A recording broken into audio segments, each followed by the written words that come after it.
Imagine que votre esprit est un terrain sauvage, pas un joli jardin plein de fleurs, mais une jungle dense, pleine de broussailles, d'épines et d'animaux sauvages. Si vous n'apprenez pas à la parcourir, à la dompter, vous finissez perdu, piégé, dévoré par ce qui pousse sans contrôle en vous. C'est ainsi que se passe votre vie si vous ne prenez pas en charge votre propre monde intérieur. Une lutte constante contre des monstres que vous avez nourris sans vous en rendre compte. La vérité, bien qu'elle fasse mal, est simple. Personne ne viendra vous sauver. Si vous ne nettoyez pas votre terrain, si vous n'arrachez pas les mauvaises herbes, si vous ne forgez pas un chemin à travers cette jungle intérieure, vous continuerez à être victime de votre propre esprit. Vous continuerez à être lié à des peurs que vous ne comprenez pas, à des habitudes qui vous détruisent et à des excuses qui vous volent chaque jour de votre vie. Aujourd'hui, nous allons parler de reprogrammer votre esprit et votre existence de l'intérieur, mais pas à partir du fantasme que tout sera facile ou rapide, pas à partir de l'auto-tromperie que le désir suffit. Nous allons en parler là où cela compte vraiment, la dure réalité d'assumer que si vous voulez une vie forte, vous devez construire un esprit indestructible. Le stoïcisme ne vous promet pas que le monde sera juste ou que vous serez heureux tous les jours. Ce qu'il vous offre est quelque chose de plus précieux, la capacité de résister, de vous adapter, de maintenir votre paix, même lorsque tout s'effondre autour de vous.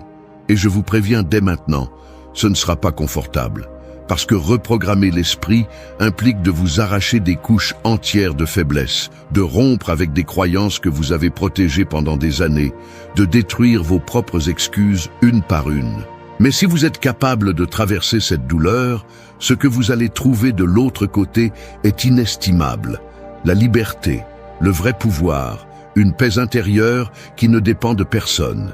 Ce chemin n'est pas pour ceux qui cherchent des applaudissements, ni pour ceux qui sont offensés par la vérité.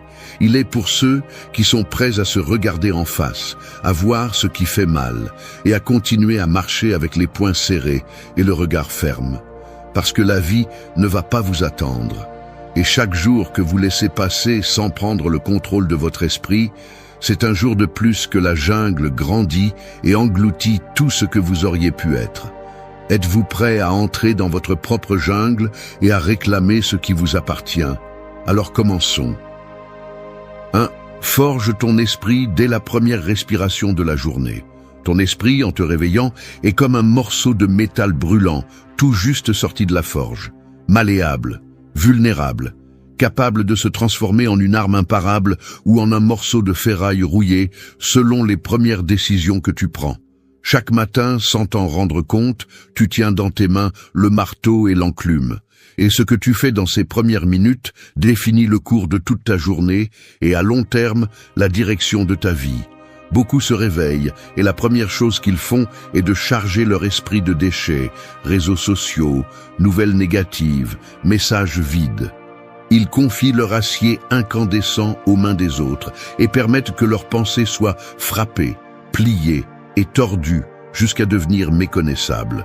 Ensuite, ils se demandent pourquoi ils vivent fatigués, dispersés, à la merci de n'importe quelle tempête émotionnelle. Si tu veux reprogrammer ton esprit, commence dès l'instant où tu ouvres les yeux. Tu ne peux pas construire un temple intérieur si tu laisses n'importe qui entrer dans ton esprit pour le piétiner alors que tu es encore vulnérable. Les stoïciens le savaient bien. La première pensée de la journée est un acte de pouvoir ou de reddition. Prends le contrôle. Avant de toucher le téléphone, avant de te préoccuper des problèmes, consacre ces premières minutes à renforcer ton esprit. Demande-toi qui tu veux être aujourd'hui. Rappelle-toi que le temps est limité, que la mort peut être plus proche que tu ne l'imagines, et que chaque aube est une opportunité que tu ne mérites pas de gaspiller. Nourris ton esprit avec des pensées qui élèvent ton âme, pas celles qui la salissent.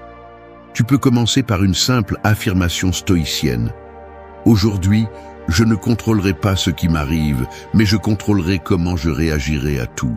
Tu peux lire un paragraphe de philosophie, faire des respirations profondes, remercier d'être encore en vie.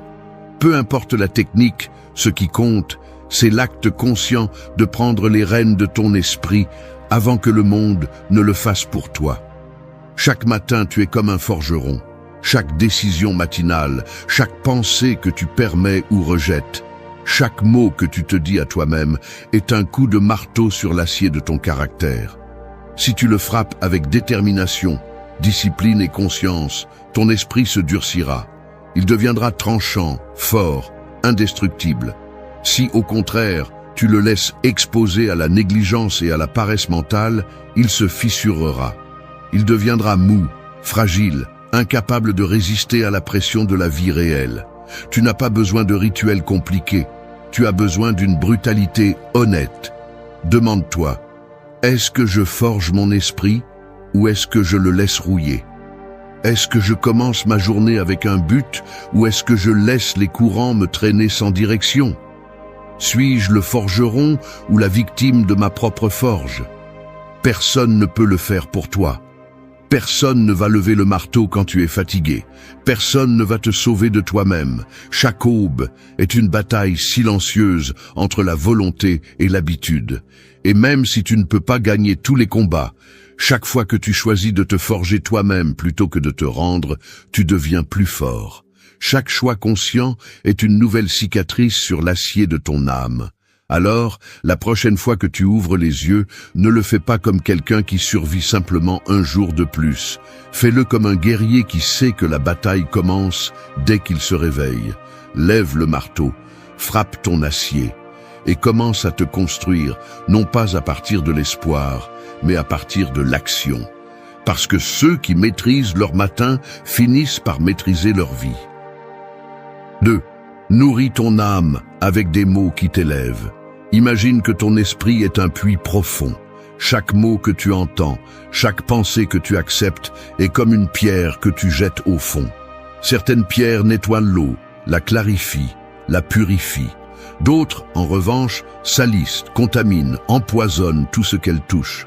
Si tu ne choisis pas consciemment ce que tu laisses tomber en toi, ton puits se remplit de déchets jusqu'à devenir un marécage impossible à habiter.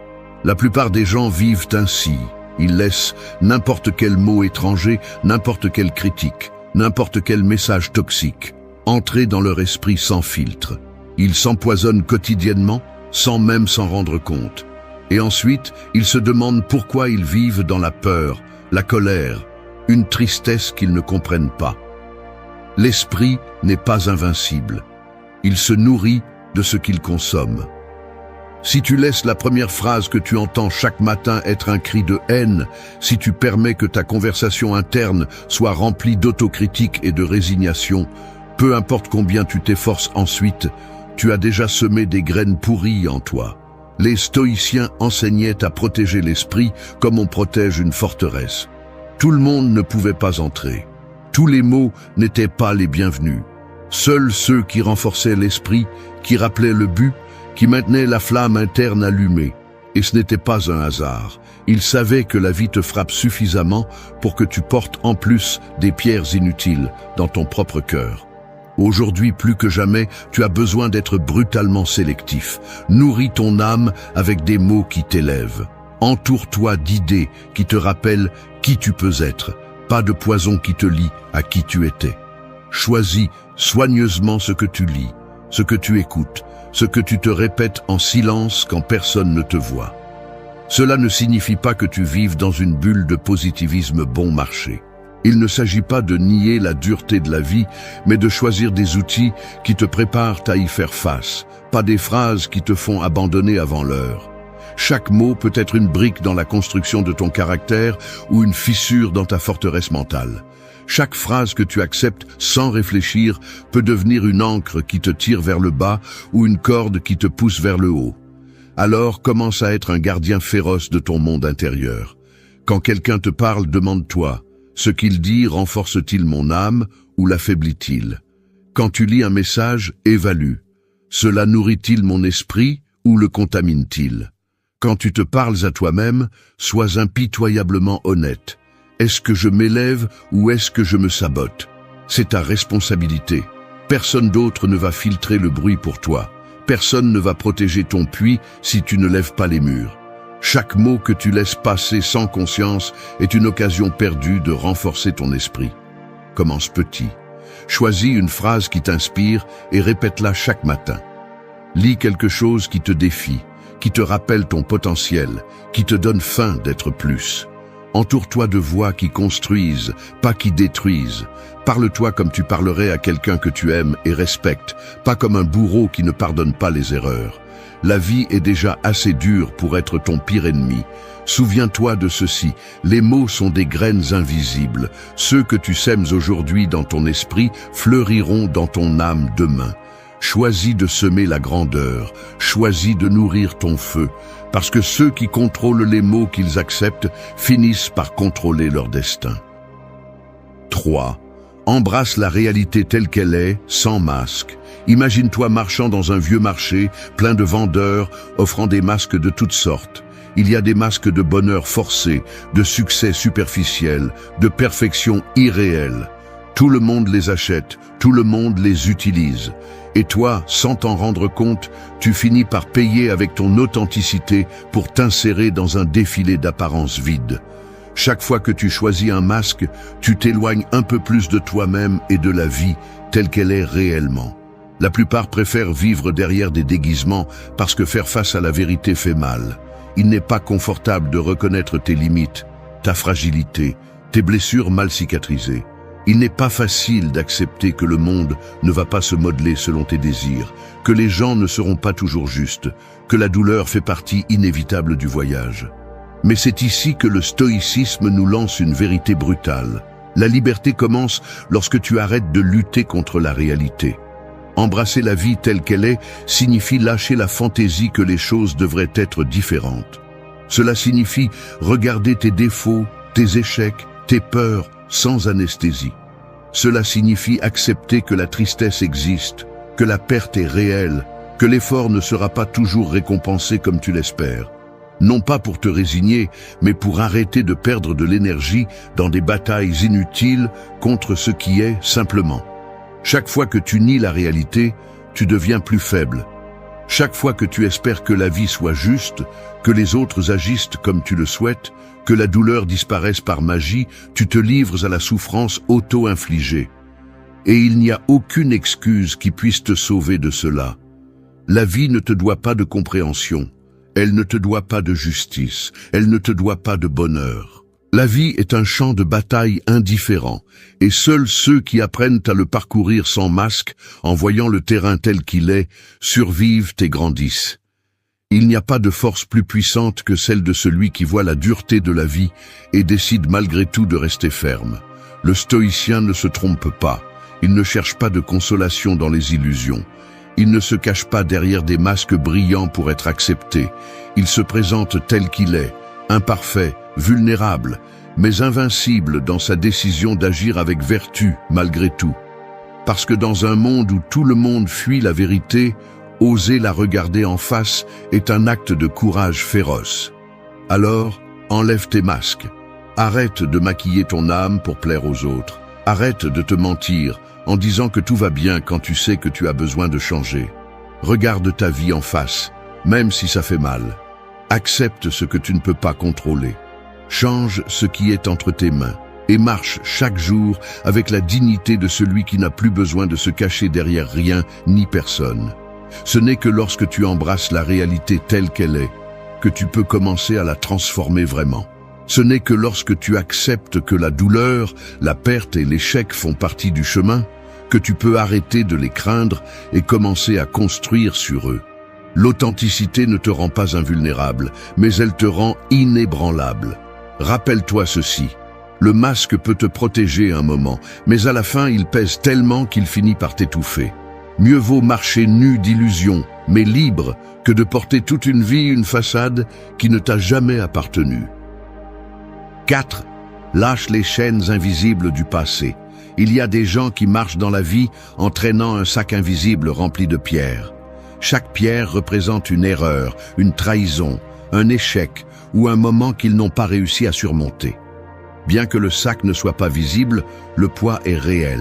On le remarque à leurs épaules tombantes, à leurs rêves écrasés, à la façon dont ils abandonnent avant même de commencer. Le passé, lorsqu'il n'est pas affronté, devient une prison sans barreaux, mais avec une condamnation à perpétuité. Le problème n'est pas d'avoir souffert. Nous avons tous des cicatrices. Le problème est de transformer ces blessures en excuses pour ne pas avancer.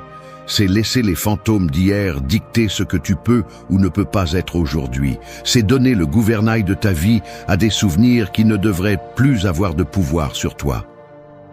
Le stoïcisme enseigne que nous ne souffrons pas des faits, mais du jugement que nous en faisons. La douleur passée existe, mais c'est notre interprétation qui lui donne le pouvoir de continuer à nous contrôler. Lorsque tu revivifies l'erreur encore et encore, lorsque tu répètes l'histoire de ta défaite comme une litanie, tu renforces les chaînes qui te retiennent. Tu ne peux pas changer ce qui s'est passé.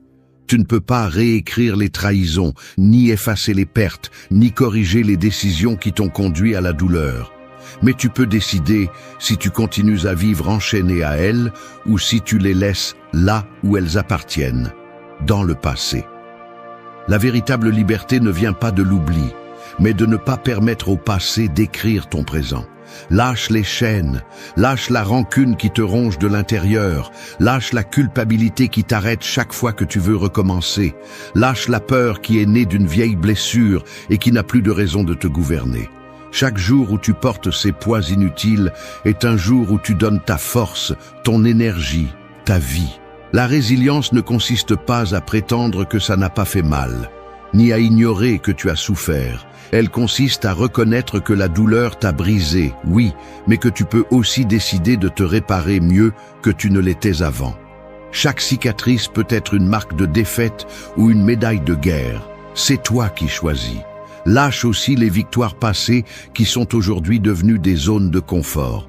Ne t'accroche pas à ce que tu étais comme excuse pour ne pas continuer à grandir. Chaque jour où tu te définis uniquement par tes anciens succès est un jour où tu renonces à la possibilité d'être meilleur. Tu n'es pas ton passé. Tu es ce que tu choisis de construire aujourd'hui. Le monde ne va pas s'arrêter pour t'attendre à ce que tu guérisses. Le temps continue d'avancer avec ou sans toi. Et chaque jour que tu passes à regarder en arrière est un jour que tu cesses de conquérir ce qui pourrait être devant toi. La vie appartient à celui qui lâche le sac de pierre et décide de marcher plus léger, plus libre, plus féroce. Tu n'as pas besoin de permission pour lâcher prise. Tu n'as pas besoin que la douleur disparaisse pour continuer à avancer. Tu as juste besoin de prendre la décision brutale et consciente de ne plus nourrir les chaînes qui te lient. Lâcher prise n'est pas oublier ni minimiser. Lâcher prise est un acte de force. C'est te dire à toi-même, je n'ai plus besoin de porter cela pour être qui je suis. Rappelle-toi, le passé peut être un maître ou un bourreau. Tu choisis si tu l'utilises comme une leçon ou comme une excuse. Lâche les chaînes invisibles. Ta vie commence maintenant. 5. Fais confiance à ton pouvoir d'adaptation face à l'incertitude. Un arbre qui ne se plie pas au vent finit par se briser. Peu importe l'épaisseur de son tronc ou la profondeur de ses racines. Lorsque l'ouragan frappe, la rigidité devient son pire ennemi. Cependant, celui qui est capable de se pencher sans se briser, celui qui cède sans se rendre, survit à la tempête et devient plus fort après chaque assaut. La vie est cet ouragan. Personne n'échappe à ces rafales imprévisibles. Tu peux planifier chaque détail, construire tes rêves avec une précision chirurgicale, te protéger avec 1000 couches de prévoyance. Et pourtant, il y aura des jours où tout s'effondrera sans préavis. C'est ici que beaucoup tombent. Ils s'accrochent à ce qui était, à ce qui aurait dû être, et leur résistance inutile finit par les briser. Le stoïcisme enseigne une vérité brutale. Tu ne contrôles pas le vent, tu ne contrôles pas la tempête. Tu ne contrôles que ta capacité à t'adapter. La rigidité mentale, l'attachement obsessionnel à ce que tu as planifié est une condamnation à mort dans un monde en constante évolution. L'adaptation n'est pas un acte de faiblesse, c'est la plus grande preuve de force. Faire confiance à ton pouvoir d'adaptation signifie comprendre que tu n'as pas besoin que le chemin soit parfait pour continuer à avancer. Cela signifie accepter que tu peux te reconstruire chaque fois que nécessaire sans perdre ton essence. Tu n'es pas tes circonstances, tu n'es pas ta stabilité apparente, Tu es la force qui survit lorsque tout change. L'incertitude n'est pas ton ennemi, c'est ton enseignante. Chaque situation qui t'échappe, chaque plan qui s'effondre, chaque tournant inattendu qui bouleverse ta route est une opportunité de forger un caractère plus résistant, plus éveillé, plus sage. Résister, c'est mourir un peu chaque jour. S'adapter, c'est renaître plus fort à chaque chute. L'erreur de beaucoup est de croire que s'adapter signifie se conformer. Rien n'est plus éloigné de la vérité. S'adapter ne signifie pas se rendre à ce qui se passe. Cela signifie ajuster tes voiles pour continuer à avancer même lorsque le vent ne souffle pas en ta faveur.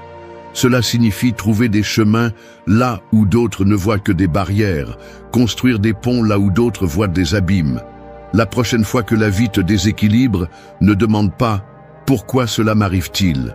Demande « Qu'est-ce que je peux construire avec ça ?» Ne perds pas de temps à souhaiter que les choses soient différentes. Utilise ton énergie pour être différent toi-même.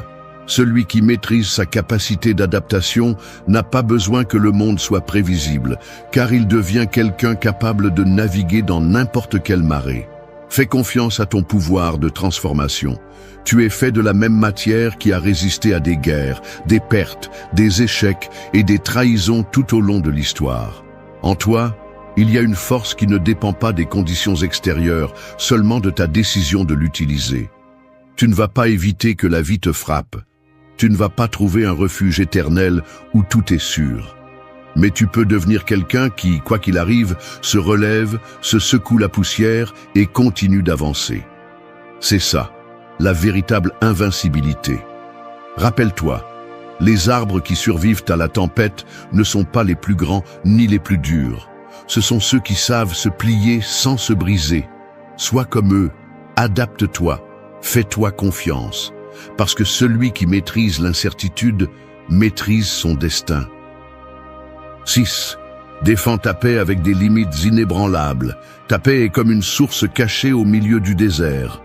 Si tu ne la protèges pas, si tu laisses n'importe qui venir salir l'eau ou l'emporter sans respect, un jour, tu te rendras compte qu'il ne reste rien.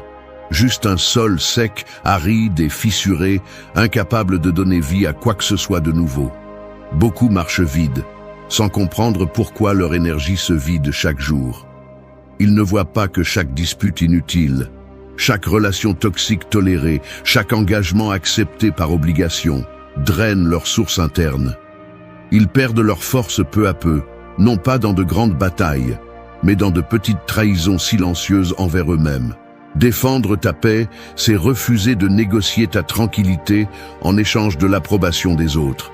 C'est tracer des lignes qui ne se croisent pas, des limites qui ne se discutent pas. Non pas parce que tu es insensible, mais parce que tu comprends que ton bien-être n'est pas un luxe, c'est une nécessité. Un esprit perturbé par le chaos des autres ne pourra jamais construire une vie forte.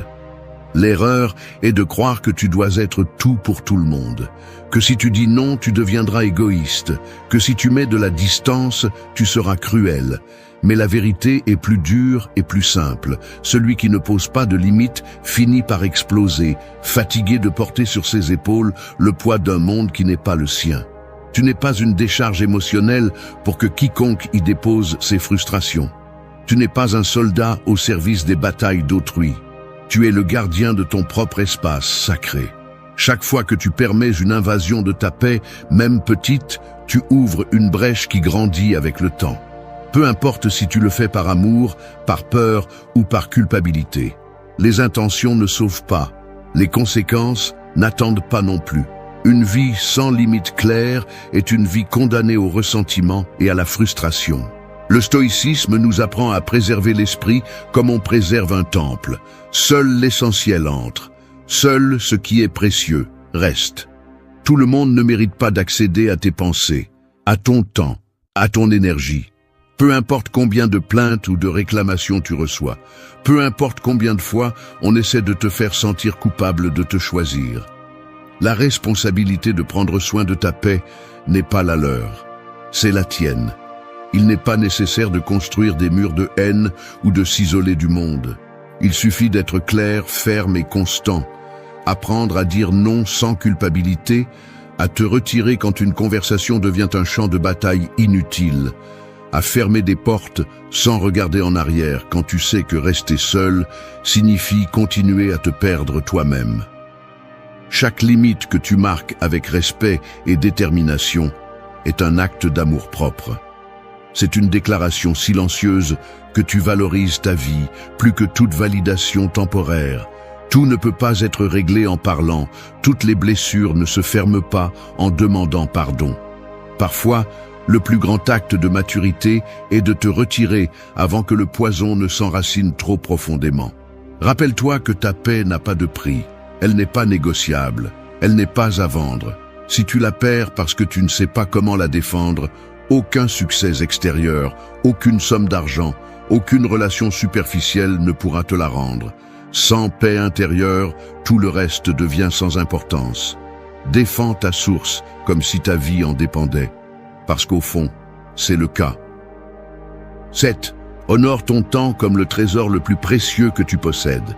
Le temps est comme un sablier qui se vide seconde par seconde sans que tu puisses l'arrêter. Chaque grain qui tombe est une partie de toi qui se perd à jamais. Peu importe combien tu cries fort, combien tu essaies de t'accrocher à lui ou combien tu te repens par la suite, le sable continue de tomber, indifférent à tes désirs, à tes excuses, à tes remords. Ceux qui gaspillent leur temps agissent comme s'ils étaient éternels. Ils se divertissent dans des disputes vaines, dans des plaisirs éphémères, dans des distractions qui ne laissent rien d'autre que du vide. Ils vendent les heures les plus précieuses de leur vie en échange de miettes d'acceptation, de divertissement ou de confort. Ils ne comprennent pas que chaque seconde qu'ils consacrent à l'insignifiant est une seconde de moins pour construire la vie qu'ils désirent vraiment. Honorer ton temps, c'est traiter chaque jour comme ce qu'il est, une opportunité unique, irrépétable, sacrée. Tu ne peux pas vivre comme si tu allais avoir des matins infinis. Tu ne peux pas permettre aux autres de te voler des heures déguisées en faveur, en engagements sans signification ou en drames étrangers. Chaque minute que tu cèdes sans conscience est un grain de plus que tu perds à jamais de ton horloge de vie. Le stoïcisme nous rappelle constamment l'urgence de vivre éveillé. Memento mori, souviens-toi que tu vas mourir. Non pas pour te déprimer, mais pour te pousser à profiter vraiment du bref laps de temps qui t'a été accordé. Tu n'as pas le contrôle sur quand ton temps se terminera, mais tu as un pouvoir absolu sur la façon dont tu décides de l'utiliser aujourd'hui. Arrête de donner tes heures à ceux qui ne les méritent pas. Arrête de repousser tes rêves par peur ou par confort. Arrête de penser que demain sera un meilleur moment pour commencer à être qui tu sais que tu peux être. La vie ne donne pas de garantie. La semaine prochaine, l'année prochaine, le prochain projet sont des fantasmes. Tu n'as que le maintenant, et chaque seconde que tu passes à hésiter ou à te distraire est une seconde qui ne reviendra jamais. Honorer ton temps implique aussi de t'honorer toi-même. Il ne s'agit pas de le remplir d'activités frénétiques pour te sentir productif, mais de choisir consciemment à quoi et à qui tu donnes ton attention, ton effort et ton âme. La qualité de ta vie ne dépend pas de combien tu fais, mais de l'intention avec laquelle tu fais chaque chose. Apprends à dire non sans culpabilité quand quelque chose n'apporte pas à ton but. Apprends à t'éloigner des conversations creuses, des relations stériles, des engagements qui ne consomment que ton énergie. Apprends à regarder ton calendrier comme un reflet de tes véritables priorités. Chaque espace que tu remplis avec quelque chose que tu n'aimes pas ou que tu ne valorises pas est un espace que tu ne pourras jamais récupérer. Vivre avec urgence ne signifie pas vivre avec anxiété, cela signifie vivre avec un but. Chaque jour doit être une déclaration silencieuse que tu construis quelque chose qui en vaut la peine. Quelque chose que, lorsque viendra le moment inévitable de regarder en arrière, tu pourras te rappeler avec fierté et non avec regret. Tu ne peux pas acheter plus de temps, tu ne peux pas revenir en arrière pour corriger les heures gaspillées. Mais tu peux, à partir de maintenant, défendre chaque minute comme celui qui défend le trésor le plus sacré qu'il possède. Non pas parce que tu as peur de le perdre, mais parce que tu comprends que c'est dans ce sablier que ton héritage se forge. Rappelle-toi, le temps ne t'appartient pas, il t'a seulement été prêté. L'honorer est la seule façon d'honorer véritablement ta vie. 8. Protège ton monde intérieur comme celui qui protège un temple sacré. Ton monde intérieur est comme un temple caché au sommet d'une montagne. Tout le monde ne peut pas y arriver. Tout le monde ne mérite pas de fouler son sol. Chaque pensée, chaque émotion, chaque croyance que tu décides d'héberger en toi est comme un visiteur que tu laisses entrer dans cet espace sacré. Si tu n'es pas sélectif, si tu permets que le bruit et la saleté du monde entrent sans contrôle, ton temple se détériore, se corrompt, perd sa sainteté. Beaucoup vivent comme si leur esprit était une place publique, ouverte à n'importe quel stimulus, n'importe quelle opinion, n'importe quelle ordure émotionnelle que d'autres veulent jeter. Ils permettent à la peur, à l'envie, à la colère et au ressentiment de prendre place dans leur sanctuaire et, sans s'en rendre compte, transforment leur paix en ruine. Ils veulent une vie sereine, mais ils n'osent pas protéger le seul endroit où cette vie peut vraiment se construire, à l'intérieur. Le stoïcisme enseigne que la véritable force se construit à l'intérieur, pas à l'extérieur. Peu importe combien tu obtiens, combien tu parais, combien de victoires tu collectionnes. Si tu es en guerre avec toi-même à l'intérieur, tu es perdu. La seule bataille qui compte vraiment est celle que tu mènes dans ton monde intérieur. Protéger ton temple exige de la discipline. Cela signifie être impitoyablement conscient de qui et de quoi tu donnes accès. Cela signifie ne pas laisser les émotions des autres gouverner ton état mental. Cela signifie ne pas permettre que les circonstances extérieures te sortent de ton centre.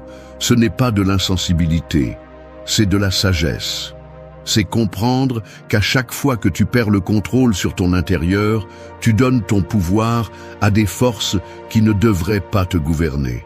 Tu n'as pas besoin de vivre isolé ou de te déconnecter de la vie. Tu as simplement besoin d'avoir un critère féroce pour filtrer ce que tu permets en toi. Toute critique ne mérite pas de réponse. Toute provocation ne mérite pas ta réaction. Tout stimulus ne mérite pas ton attention. Le silence, la réflexion, la distance émotionnelle sont des boucliers que tu dois apprendre à utiliser sans culpabilité. Prendre soin de ton monde intérieur n'est pas un acte de faiblesse, c'est le fondement de toute véritable force. Un temple propre, solide, protégé est l'endroit d'où tu peux construire n'importe quelle vie que tu te proposes.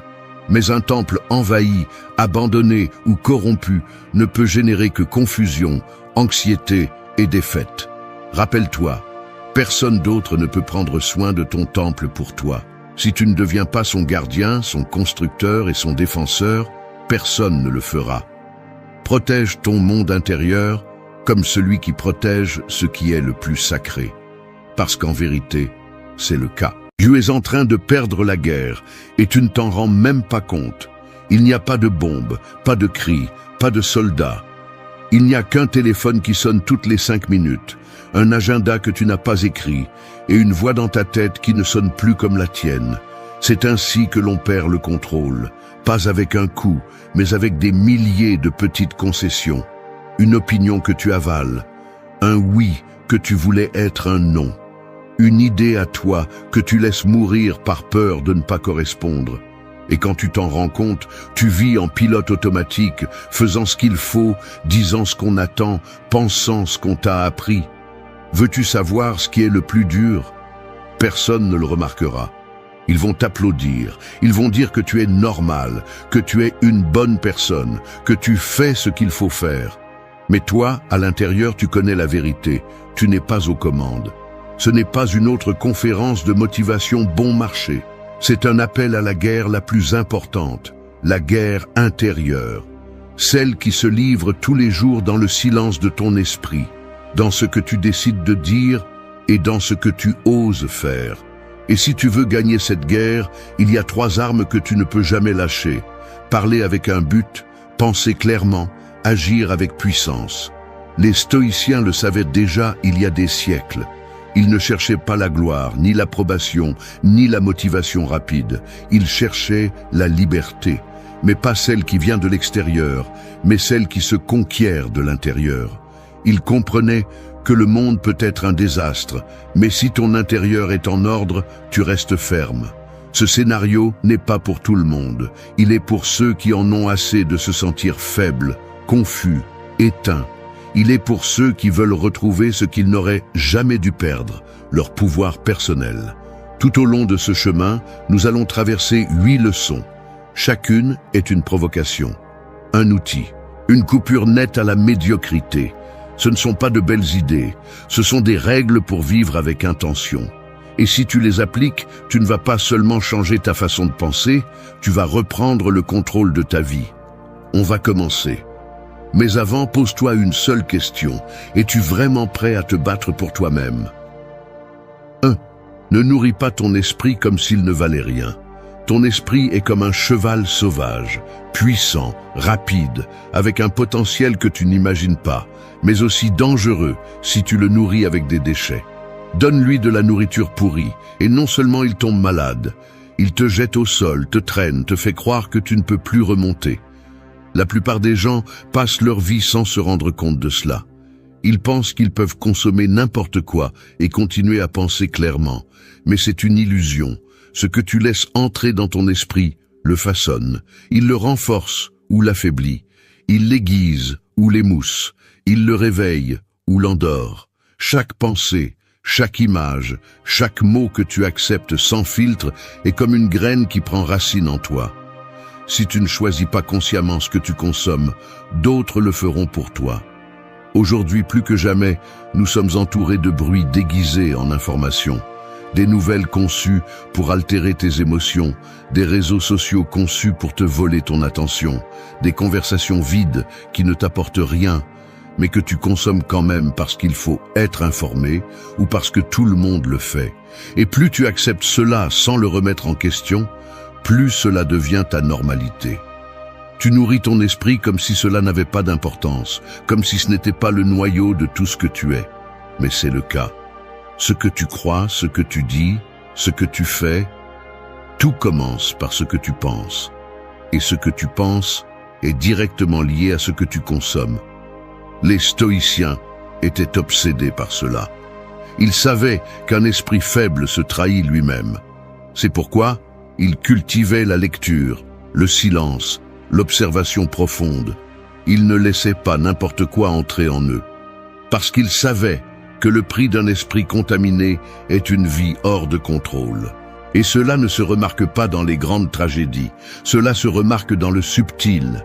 Tu réagis sans penser, tu dis ce que tu ne voulais pas, tu te distrais quand tu as le plus besoin de te concentrer, tu es paralysé devant des décisions que tu devrais prendre avec fermeté. Il ne s'agit pas de devenir un fanatique qui ne voit rien, n'écoute rien, ne parle à personne. Il s'agit d'être sélectif, de filtrer, de se rappeler que ton esprit n'est pas une poubelle où n'importe qui peut lancer son opinion, sa haine, sa frustration. Il est à toi. Et si tu en prends soin, il te transforme en quelqu'un d'insurmontable. Mais si tu le laisses ouvert à n'importe quoi, il devient ton pire ennemi. La prochaine fois que tu ouvres un réseau social, que tu mets une série, que tu entres dans une discussion, demande-toi, est-ce que cela nourrit mon esprit ou l'intoxique? Est-ce que cela me rend plus clair, plus fort, plus maître de moi? Si la réponse est non, tu dois apprendre à fermer la porte, non par arrogance, par respect pour toi. Parce qu'un esprit puissant ne se forme pas avec de beaux discours, mais avec une discipline brutale sur ce que tu laisses entrer. Les déchets mentaux coûtent cher. Ils te prennent de l'énergie, te prennent la direction, te prennent le contrôle. Celui qui reconquiert son pouvoir personnel commence par là. Parce que personne ne peut penser clairement si sa tête est pleine de déchets. Personne ne peut agir avec force si son esprit est un champ de bataille d'idées sans sens. Et personne ne peut parler avec un but si tout ce qu'il a à l'intérieur est ce qu'il a entendu répéter par d'autres. Nourris ton esprit comme s'il était la chose la plus précieuse que tu possèdes, parce que c'est le cas. Ce que tu sèmes aujourd'hui à l'intérieur sera ce que tu récolteras demain dans ta vie. 2. Mets ton esprit au régime, moins de bruit, plus de sagesse. Ton esprit est comme une pièce avec des murs de verre. Tout ce que tu laisses entrer se reflète, s'amplifie, rebondit encore et encore, jusqu'à remplir chaque coin.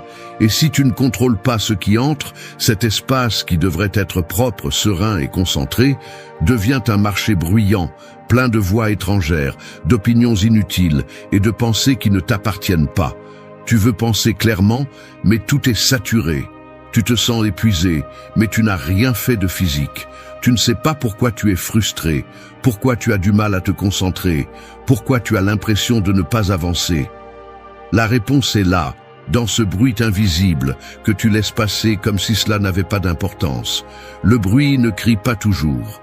Parfois, il arrive déguisé en divertissement, en inquiétude, en nouvelles, en conversations qui semblent importantes, mais ne le sont pas.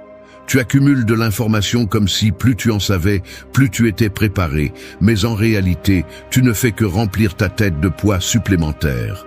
À force d'absorber sans filtrer, tu oublies ce qu'est le silence. Tu oublies que penser clairement n'est pas avoir plus de données, mais avoir de l'espace pour discerner, pour connecter, pour voir l'essentiel.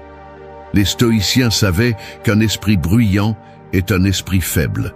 C'est pourquoi ils valorisaient tant le recueillement, le contrôle interne, le filtre constant. Épictète disait que tout ce que nous entendons ne doit pas rester avec nous. Ce qui n'ajoute pas, encombre. Ce qui n'édifie pas, détruit. Une tête saturée est comme un corps gonflé de malbouffe, lent, maladroit, sans énergie. Et si nous le comprenons avec le corps, pourquoi ne le comprenons-nous pas avec l'esprit? Mets ton esprit au régime. Je ne parle pas d'ignorer tout, ni de t'enfermer dans une bulle. Je parle d'entraîner ton attention comme une sentinelle, ferme, éveillée, sélective. Tu dois commencer à te demander ce qui vaut la peine d'être laissé entrer. Tout ce qui brille n'informe pas. Tout ce qui sonne fort n'est pas important. Commence par réduire l'inutile, la surexposition au réseau, les nouvelles qui ne font que répéter les malheurs, les conversations qui tournent en rond sans solution. Fais de la place, parce que ce n'est que lorsqu'il y a de l'espace que l'essentiel peut entrer. Et c'est l'autre côté du régime. Il ne s'agit pas seulement de retirer, mais de nourrir. Remplis ton esprit de sagesse, pas d'opinion, d'idées profondes, pas de cris vides. Lis ceux qui ont vécu avant toi et qui ont laissé des cartes. Écoute ceux qui parlent à partir de l'expérience, pas de la mode. Réfléchis avant de répéter, questionne avant de croire. Et surtout, crée des pauses réelles. Des minutes où tu n'es pas en train de réagir, mais d'observer. Des moments où tu écoutes le silence et comprends ce que ton esprit dit vraiment quand il n'est pas surchargé. Penser clairement est une forme de pouvoir, et comme tout pouvoir, il ne s'obtient pas sans discipline. Il faut que tu résistes à la facilité, que tu choisisses la profondeur, que tu te retires du bruit, même si tu as l'impression de manquer quelque chose. En réalité, tu te retrouves. Parce que moins tu permets de bruit, plus ta propre voix se fait entendre. Celui qui veut reconquérir le contrôle personnel doit apprendre à filtrer sans culpabilité. Il doit comprendre que vivre en étant surstimulé, c'est vivre fragmenté. Si tu veux être maître de ton esprit, commence par le mettre au régime. Nettoie le chaos, ferme les portes, élimine le superficiel et laisse la sagesse avoir l'espace dont elle a besoin pour grandir. 3. Une idée par jour où la distraction te dévore. Imagine que ton esprit est un terrain fertile. Chaque jour, il se réveille prêt à recevoir une seule graine, une idée claire qui prendra racine, grandira et portera des fruits si tu la cultives. Mais si tu ne sèmes rien toi-même, d'autres le feront pour toi. Et ils ne le feront pas intentionnellement, ils le feront avec des déchets, des opinions sans valeur, des scandales sans contexte, des émotions recyclées, des idées médiocres. Au lieu d'un jardin, ce qui se forme est un marais. Et dans ce terrain inondé de distractions, rien ne fleurit. Car l'esprit, lorsqu'il n'a pas de direction, devient une cible facile pour tout ce qui cherche à te voler ton attention. Aujourd'hui, nous sommes plus informés que jamais, mais plus confus que jamais.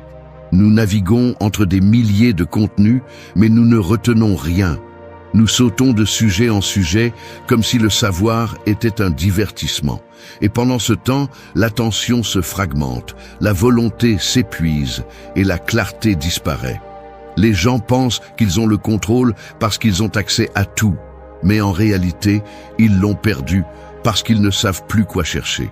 Si tu ne décides pas quelle idée mérite ton énergie, tout le reste la prendra par défaut. Les stoïciens ne lisaient pas pour lire. Ils ne pensaient pas pour penser. Ils ne parlaient pas pour combler les silences. Leur pratique était quotidienne, concrète, dirigée, une idée, une réflexion, une phrase puissante qui guidait leur journée, qui les aidait à se corriger, à s'observer, à vivre avec intention. Ils n'avaient pas besoin de 10 livres par mois, ils avaient besoin d'une seule vérité bien comprise et bien appliquée. Et c'est quelque chose que nous avons oublié. La profondeur l'emporte sur la quantité. Une seule idée forte peut te changer si tu lui donnes de l'espace, mais aucune ne peut le faire si tu sautes d'une distraction à une autre toutes les 5 minutes. Avoir une idée par jour n'est pas un défi intellectuel, c'est un acte de résistance. C'est mettre une ancre au milieu du chaos. C'est dire au monde, aujourd'hui, je vais penser à ça, et tout le reste peut attendre. Cela peut être une phrase que tu as lue, une leçon que tu as vécue, une décision que tu dois prendre. Peu importe d'où elle vient, ce qui compte, c'est que tu la soutiennes, que tu la regardes en face, que tu la travailles comme celui qui aiguise une arme. Parce que c'est ce que c'est, un outil pour te maintenir éveillé pendant que les autres vivent endormis. La distraction te vole l'âme en silence. Ça ne fait pas mal, ça ne brûle pas, ça ne se voit pas, ça arrive juste. Et quand tu t'en rends compte, des jours, des semaines, des mois sont passés. Tu ne te souviens pas de ce que tu as appris, ni de ce que tu as pensé, ni de ce en quoi tu as cru. Tu sais juste que tu as été occupé. Plein de mouvements mais vide de direction. Une idée par jour est une bouée de sauvetage. C'est un acte de contrôle. C'est choisir consciemment sur quoi tu vas te concentrer pour ne pas laisser l'environnement décider pour toi. Fais-le simple. Au réveil, choisis une idée qui t'accompagnera. Écris-la, répète-la, construis-lui un espace. Peu importe si elle semble petite, ce qui compte, c'est ce que tu fais avec elle. Le problème n'est pas de ne pas avoir d'idées, le problème est que nous ne leur donnons pas le temps ni l'attention qu'elles méritent. Un esprit concentré sur une seule idée peut transformer une vie. Un esprit dispersé en 1000 choses ne peut rien transformer. Celui qui veut reconquérir son contrôle personnel doit apprendre à choisir avec force à quoi penser. Car chaque jour qui passe sans une idée qui te guide est un jour gagné par la distraction. Et dans cette vie, où tu diriges ton esprit, où ton esprit devient une décharge de tout ce que le monde lance sans filtre. Une idée par jour, c'est ton outil, c'est ton bouclier. 4. Réserve un bloc de pouvoir, où la journée te submerge. Ta journée est comme un fleuve tumultueux. Si tu ne construis pas un barrage solide dès le début, le courant t'emporte. Tu te réveilles, tu consultes ton téléphone, tu réponds aux messages, tu vois ce que font les autres et sans t'en rendre compte, tu n'es plus là où tu voulais être. Tu es là où on t'a poussé. Et cela se répète encore et encore. Des journées où tu n'as rien dirigé, tu as juste réagi. Tu t'es laissé emporter par des urgences extérieures, des tâches mal priorisées, des distractions déguisées en productivité. Et à la fin de la journée, la fatigue arrive, mais pas parce que tu as fait ce qui compte, mais parce que tu t'es laissé emporter. Si tu veux vraiment prendre le contrôle personnel, tu dois créer de l'espace pour penser, agir et construire à partir de ton centre. Tu as besoin d'un bloc de pouvoir, un temps réservé rien que pour toi. Pas pour les réseaux, pas pour les mails, pas pour éteindre des feux, pour toi, pour créer, pour planifier, pour faire ce qui fait vraiment bouger ta vie. Parce que si tu ne le fais pas, le monde le fera pour toi. Il y a toujours quelque chose d'urgent qui attend. Il y a toujours quelqu'un qui a besoin de quelque chose. Il y a toujours du bruit. Mais l'urgent n'est pas toujours l'important.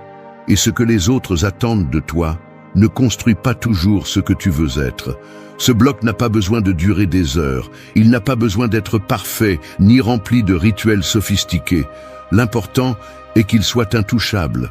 Il peut s'agir d'une demi-heure le matin, d'une heure l'après-midi, de 20 minutes avant de dormir. Peu importe quand, l'important est qu'il existe, et que pendant ce temps, tu sois en mode créateur, pas en mode réactif.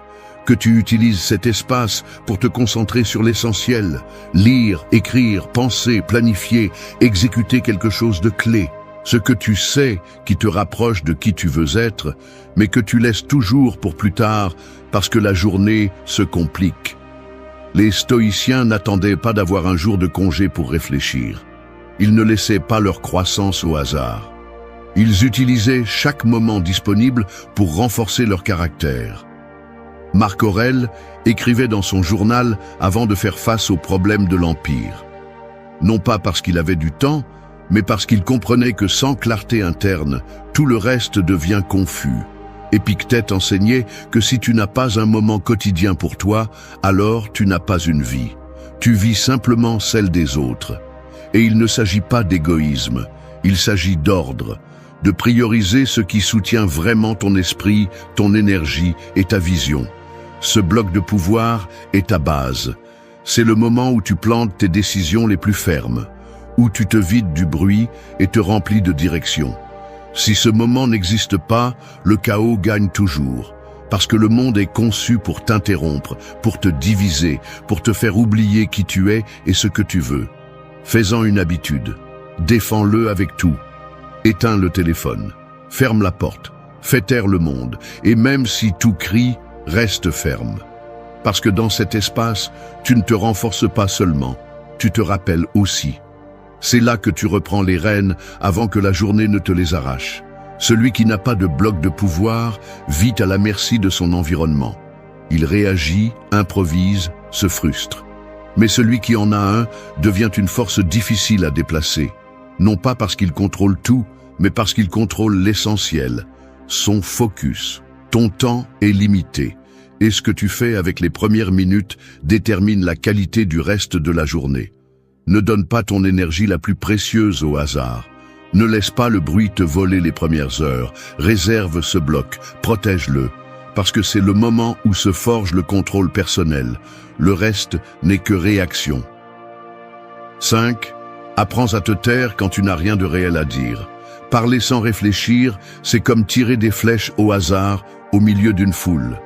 Peut-être que tu ne visais personne, mais cela n'empêche pas le dommage. Les mots ont du poids, une direction et un impact. Chaque chose qui sort de ta bouche laisse une trace, pour le meilleur ou pour le pire. Mais la plupart des gens parlent comme si cela n'avait pas d'importance, comme si dire quelque chose, n'importe quoi, était toujours mieux que de garder le silence. Et c'est là que commence l'érosion. Parce que parler sans but non seulement pollue l'atmosphère, mais affaiblit aussi ta présence, ton respect et ta clarté. Nous vivons à une époque où tout le monde a une opinion sur tout, où le silence est confondu avec la faiblesse, et où paraître intelligent est plus important que de penser en profondeur. Il y a une pression constante pour répondre rapidement, pour participer à tout, pour dire quelque chose même si cela n'a pas de substance. Mais la vérité est que plus tu parles sans sens, plus tes mots se vident. Tu perds de la force, tu perds du respect, et surtout, tu perds le contrôle. Les stoïciens valorisaient le silence comme un outil de pouvoir. Ce n'était pas de la timidité, ce n'était pas de l'évasion, c'était une stratégie. Ils se taisaient non pas parce qu'ils n'avaient rien à dire, mais parce qu'ils savaient quand il valait la peine de parler. Ils comprenaient que les mots sont des actes et que chaque acte a des conséquences. Dire moins, mais avec vérité, clarté et intention, était une façon de marquer sa présence sans avoir besoin de crier. C'était une façon de vivre avec dignité, pas avec anxiété. Se taire n'est pas se taire pour toujours, c'est apprendre à choisir. Choisir quand parler et quand ne pas le faire. Choisir si ce que tu vas dire construit ou ne fait que remplir le vide. Choisir si tu le fais par nécessité ou par impulsion. Parce que souvent, nous ne parlons pas parce que nous avons quelque chose à apporter, mais parce que nous voulons éviter le silence, ou parce que nous ressentons le besoin de justifier, d'impressionner ou de nous défendre. Mais quand tu apprends à résister à cette impulsion, tu découvres quelque chose de puissant. Le silence te donne du pouvoir. Le silence filtre. Le silence te permet d'observer, d'analyser et de répondre avec précision quand c'est vraiment nécessaire. Tu n'as pas besoin d'être dans toutes les conversations. Tu n'as pas besoin d'avoir une opinion sur tout. Tu n'as pas besoin d'expliquer ta vie. Il y a des moments où le véritable contrôle est de fermer la bouche, de garder le regard ferme et de laisser le silence parler pour toi. Parce que celui qui sait se taire écoute plus. Et celui qui écoute plus comprend mieux. Et celui qui comprend mieux agit avec plus de force. Le bruit n'est pas seulement à l'extérieur, nous le générons aussi avec nos propres mots mal gérés. Chaque fois que tu dis quelque chose par habitude, par anxiété ou pour remplir l'espace, tu cèdes du pouvoir. Tu laisses la réactivité remplacer l'intention. Tu affaiblis le muscle de l'autocontrôle, qui est l'un des piliers de la maîtrise de soi. Parce que maîtriser ce que tu dis, c'est maîtriser ce que tu penses, et c'est ce qui te permet de vivre avec direction. Il y a de la force dans le silence bien utilisé, il y a de la clarté dans la pause, il y a du respect dans le choix conscient des mots. Il ne s'agit pas de devenir quelqu'un de froid, distant ou inaccessible. Il s'agit de transformer chaque mot en un outil et non en un déchet. Et cela n'est possible que lorsque tu apprends à te taire, non par peur, mais par respect pour toi-même et pour la valeur de ce que tu dis. Celui qui veut reconquérir le contrôle personnel ne se mesure pas seulement à ce qu'il dit, mais aussi à ce qu'il choisit de ne pas dire. Parce que dans un monde qui ne cesse de parler, le silence bien utilisé devient un acte de pouvoir. Apprends à te taire quand tu n'as rien de réel à dire. Ta voix gagnera plus de poids. Ta présence deviendra plus forte. Et tu redeviendras celui qui décide quand, comment et pourquoi parler. 6. Ne gaspille pas d'énergie en futilité. Automatise l'anodin. Ton énergie quotidienne est comme une batterie de haute précision. Elle n'est pas infinie. Elle ne se recharge pas toute seule. Et chaque petite décision que tu prends, chaque doute inutile, chaque interruption sans sens, draine cette batterie sans que tu t'en rendes compte. Le pire, c'est que tu ne la dépenses pas pour ce qui est important. Tu ne la dépenses pas pour tes idées, pour tes objectifs, pour ta croissance. Tu la laisses s'échapper dans des détails minimes, des décisions répétitives et des routines que tu aurais pu résoudre il y a longtemps. Et le plus grave, c'est que tu t'habitues à vivre avec cette fuite constante. Il te semble normal de terminer la journée épuisé, sans avoir fait quoi que ce soit de vraiment valable, simplement parce que tu as été occupé par 1000 choses qui ne changent pas du tout ta vie. L'esprit n'est pas conçu pour décider de tout à chaque instant. Si tu utilises ta capacité de décision pour choisir quoi porter, quoi prendre au petit déjeuner, par où aller, quoi répondre à chaque message, tu gaspilles des ressources mentales que tu devrais réserver pour des décisions importantes. C'est comme si tu avais un réservoir limité de concentration et que tu le jettes à la poubelle dès le début de la journée. Et quand tu as vraiment besoin de penser clairement ou d'agir avec force, tu es déjà épuisé, sans énergie, sans direction. Les stoïciens comprenaient la valeur de la simplicité, vivre avec moins, décider plus rapidement, éliminer l'inutile. Non pas parce qu'ils méprisaient le monde, mais parce qu'ils savaient que chaque distraction qui te vole ton attention t'éloigne de toi-même. Ils ne pouvaient pas contrôler le chaos extérieur, mais ils pouvaient contrôler ce qu'ils faisaient de leur temps, de leur concentration et de leur énergie. Et c'est la leçon que nous devons appliquer aujourd'hui, plus que jamais. Automatiser ne signifie pas devenir une machine. C'est libérer ton esprit pour qu'il puisse se consacrer à ce qui compte vraiment. C'est structurer l'anodin pour qu'il n'interrompe pas l'essentiel. Conçois des routines claires. Établis des horaires stricts. Définis tes priorités la veille. Crée des habitudes qui réduisent au minimum l'effort mental dans les tâches répétitives. Ne perds pas une demi-heure à réfléchir à quoi porter si tu peux avoir un système. Ne gaspille pas 20 minutes à décider par où commencer si tu peux avoir une liste claire. Tout cela s'additionne. Tout cela a un impact. Et si tu ne l'organises pas, cela devient du bruit qui bloque ton progrès.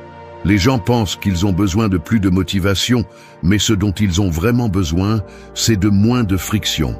Chaque fois que quelque chose te demande plus d'énergie que nécessaire, tu affaiblis ta volonté. Et quand tu le fais tous les jours, tu finis par croire que tu ne peux pas te concentrer, que tu n'as pas de discipline, qu'il te manque quelque chose. Mais ce n'est pas vrai.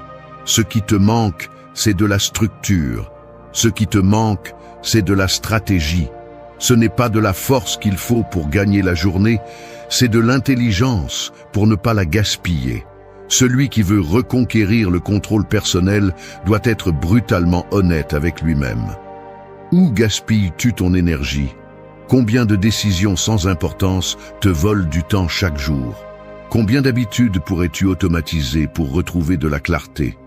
Il ne s'agit pas de t'obséder avec le contrôle, mais de construire une base solide pour que le chaos ne te consume pas. Parce que si tu ne décides pas comment utiliser tes ressources, le monde les utilisera pour toi. Et crois-moi, le monde ne pensera pas à ton bien-être.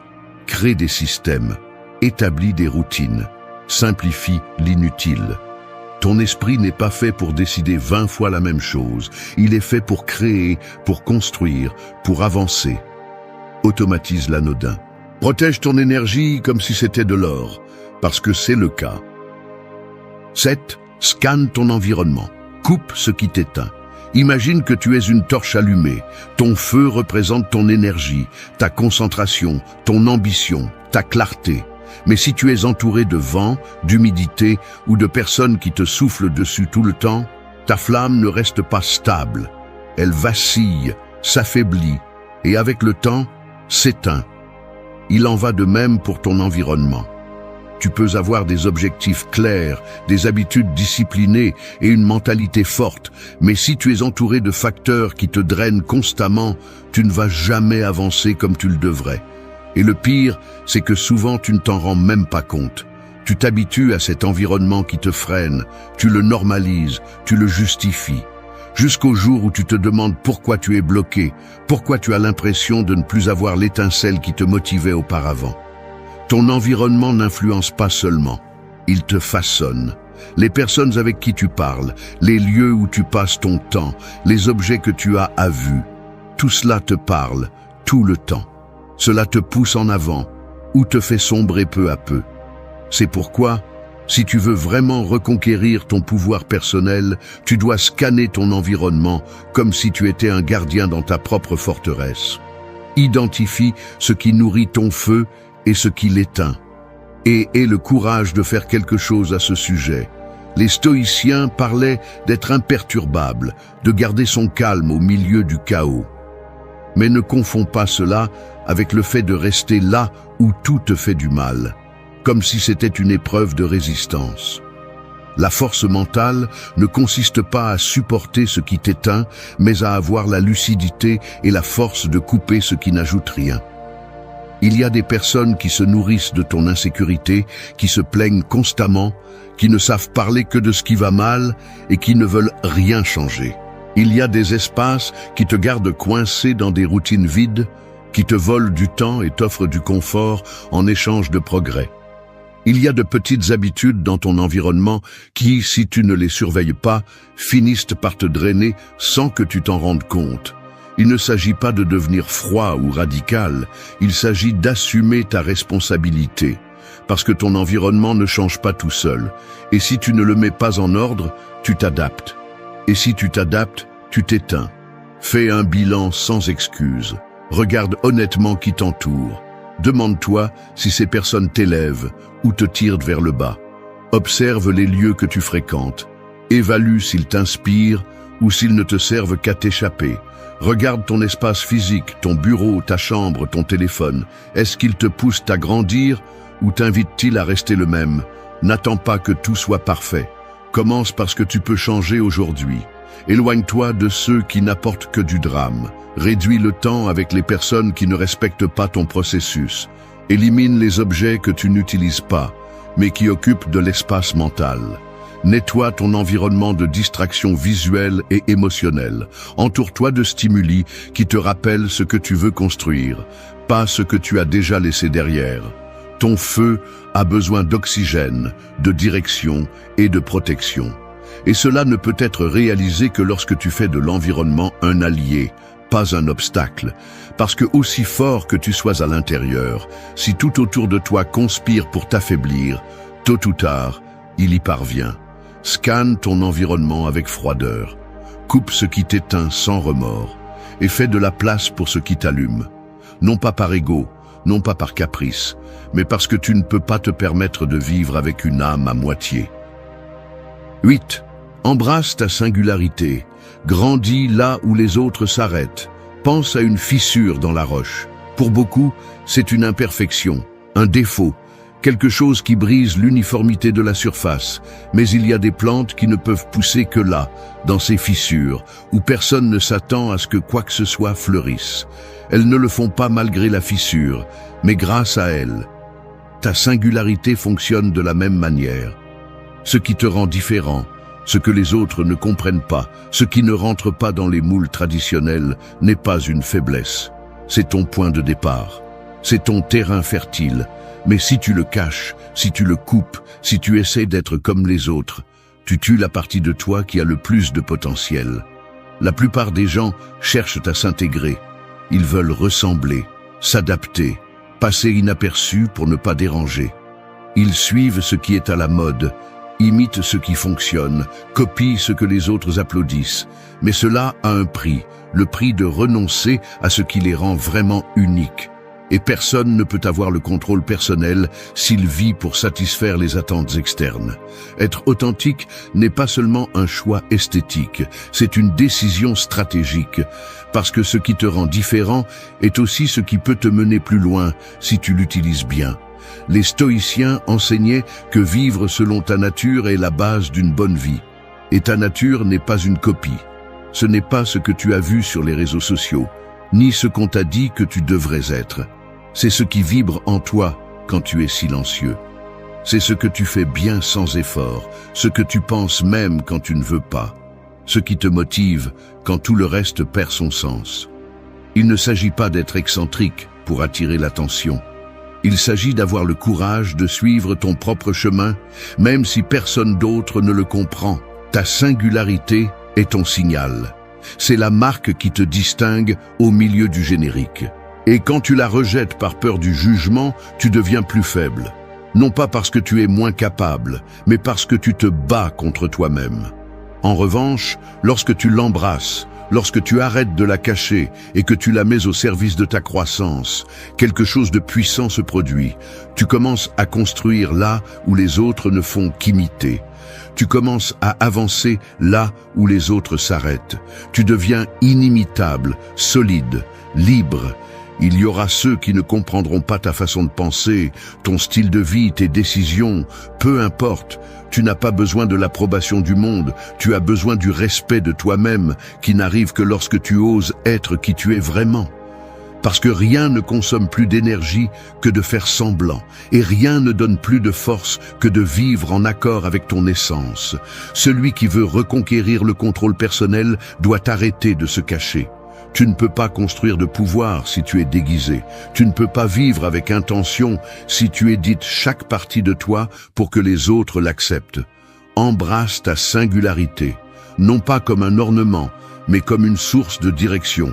Grandis là où les autres ont peur, avance là où les autres abandonnent, et deviens cette exception qui n'a pas besoin de s'intégrer, parce qu'elle a déjà compris que sa valeur réside précisément dans le fait de ne ressembler à personne. Tout le monde veut être entendu, mais très peu s'efforcent d'avoir quelque chose qui vaille vraiment la peine d'être dit. La plupart ne parlent que par impulsion, par habitude, par ego. Ils remplissent le silence par du bruit, même s'ils ne disent rien. Et dans ce chaos de mots vides, le silence devient une rareté et une arme. Garder le silence n'est pas un acte passif. C'est un mouvement intelligent, calculé, souvent plus puissant que n'importe quel argument. Le silence n'est pas pour ceux qui fuient, mais pour ceux qui n'ont plus besoin de se battre. C'est la réponse de celui qui sait qu'il n'a rien à prouver à personne. C'est le choix de celui qui préfère avoir le contrôle de lui-même plutôt que d'avoir raison. Je ne parle pas de rester silencieux par peur, je parle de rester silencieux par force. Parce que lorsque vous apprenez à maîtriser votre langue, vous maîtrisez aussi vos émotions, votre ego et votre énergie. Tout n'est pas dit, tout n'est pas répondu, tout ne mérite pas une réaction. Il y a des batailles qui se gagnent sans élever la voix. Il y a des offenses qui s'éteignent avec l'indifférence. Et il y a des moments où parler est simplement une autre façon de perdre le contrôle. Ce n'est pas une vidéo pour les gens qui veulent bien paraître.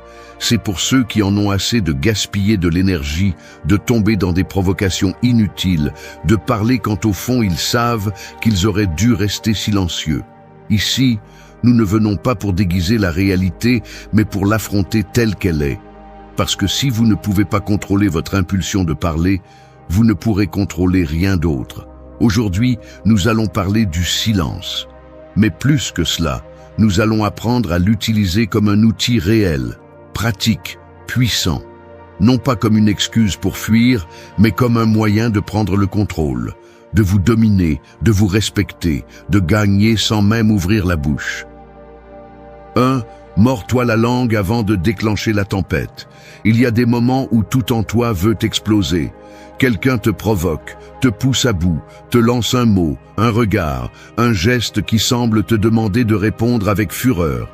Et là se trouve la première grande erreur, croire que lâcher ce que tu ressens à cet instant est un acte de force, alors qu'en réalité, c'est un signe de faiblesse. Le stoïcien ne se laisse pas emporter par le moment.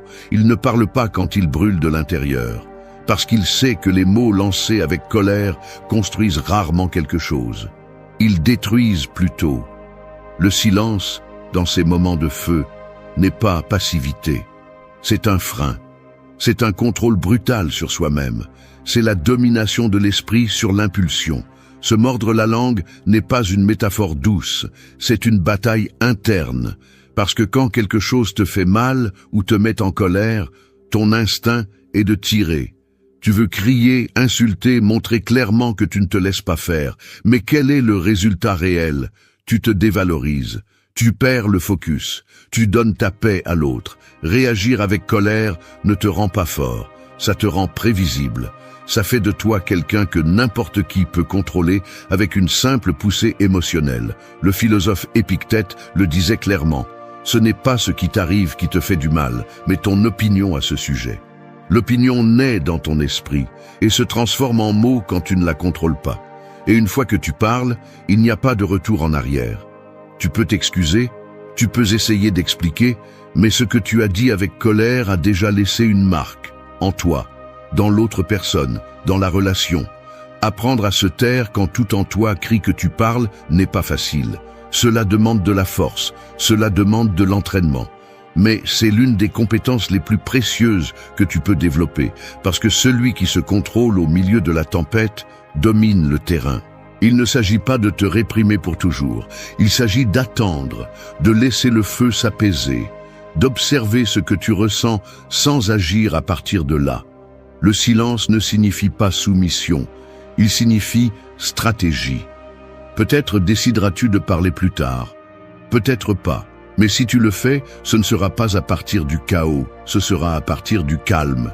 Et cela change tout. Parce que celui qui parle avec sérénité frappe plus fort que celui qui crie sans réfléchir. Dans la vie réelle, cela s'applique partout. Dans une dispute avec ton partenaire, dans une réunion de travail, dans une dispute familiale, dans un message que tu es sur le point d'envoyer. Avant de lâcher ta vérité comme un coup de poing, pense, est-ce que cela aide? Est-ce que cela construit? Est-ce que cela représente qui je suis quand je suis à mon meilleur? Se mordre la langue avant de déclencher la tempête est un acte de respect envers soi-même. C'est dire au monde, je peux répondre, mais je choisis de ne pas le faire, pas encore. Non pas parce que tu es faible, mais parce que tu es maître de toi. Parce que tu comprends que le contrôle émotionnel n'est pas un manque de caractère, mais un signe de maturité brutale. Ne confonds pas le silence avec la défaite.